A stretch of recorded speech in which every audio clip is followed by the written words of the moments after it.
Hey, what's going on, everybody?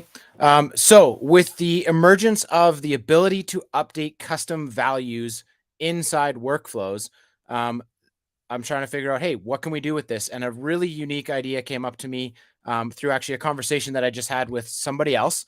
And they're like, hey, we do pay per lead and we sell leads in bulks of, say, 50.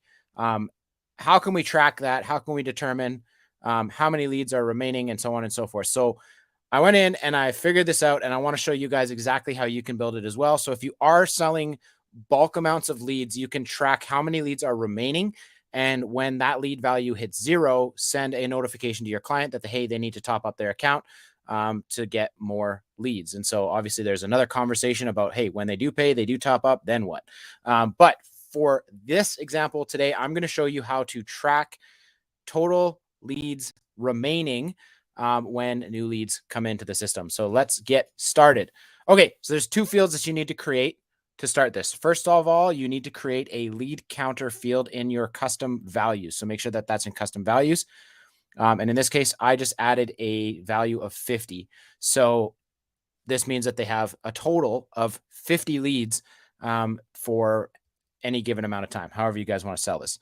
Now, the next thing that you're going to need to do is go into custom fields and create a lead number numeric.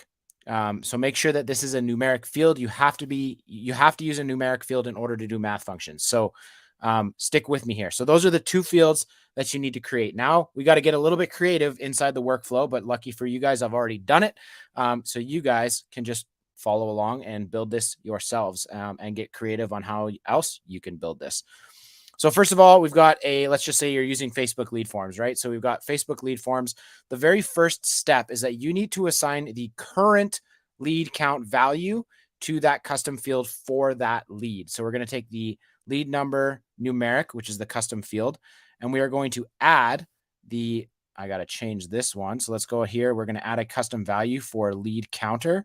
And then we're going to update the lead number field. So that's going to be the existing value of the custom value now in that individual client's custom field. Hopefully that all makes sense. You're going to save that action. Now I'm going to do a quick check because I need to make sure that that lead number numeric is greater than 0, because if it's 0, then we obviously need to get them to top up. And if it's more than 0, then they still have enough leads left. Now you could make that number say, you want to notify them when they have 10 or less. So why don't we do that? So leads are greater than 10. So that means that if the 9th lead comes in, they're going to get a notification to say, hey, just so you know, you've only got 9 leads remaining. Please top up your account.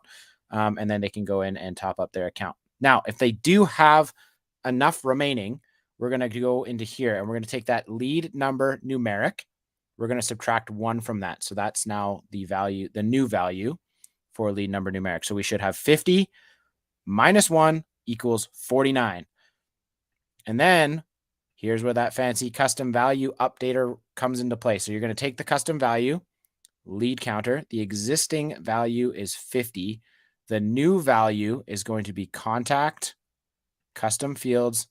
And let's go find that lead value numeric. There we go. Lead number numeric. So that new number is going to be 49. So that is going to then update the current value in the custom value to 49 as well. So let's just go ahead and try this now. So we're going to test the workflow. You know what? Before I do that, I'm going to make sure that I have that value cleared in my contact record because I obviously tested this before I went live here. So let's go into lead counter fields, 49. I'm just going to delete that. Going to clear it out. And we're going to go back into the automation and we're going to throw me into it. Test workflow, Adam McInnes. So again, this should make the number in the custom value 49. So let's go to status. Let's go to settings, allow multiple. Don't ever forget to allow multiple people. It's a great function. And now we're going to do this again. Test. Here we go. Run test. Add it to workflow. Let's see the execution log and finished. So now really what I need to see is this value right here. So we're going to check new custom value went from 50 to 49. And so you can do this a whole bunch of times now until that counter gets to that threshold number that you set to send your client a notification to re-up to pay for more leads. And then obviously you can do whatever else you want down here. But this is a great way to track how many leads your clients have generated or you've generated for your clients, and make sure that they pay for those leads accordingly. So there you go, guys. A real-time, real scenario for updating custom values and how you can do it on a per lead basis. As always, guys, if you thought this was helpful, leave a like, leave a comment in the video, whether you're on Facebook or you're on YouTube. I like to know that this is providing value to you guys. And this question came to me actually from somebody who got on a strategy call with me. And so if you have creative, if you need a creative solution to a problem that you're having with GoHighLevel, just reach out to me. Facebook's obviously the best way to get me. And if you need real-time hands-on help, then consider joining our VIP group. It's currently only $97 a month. And that's at agency.estimator.tools/join VIP. We have weekly live training where we get in there with you and we help you build this stuff right alongside you. And everybody gets just a little bit better at using GoHighLevel. So with that being said, guys, we will see you in the next one. Take care.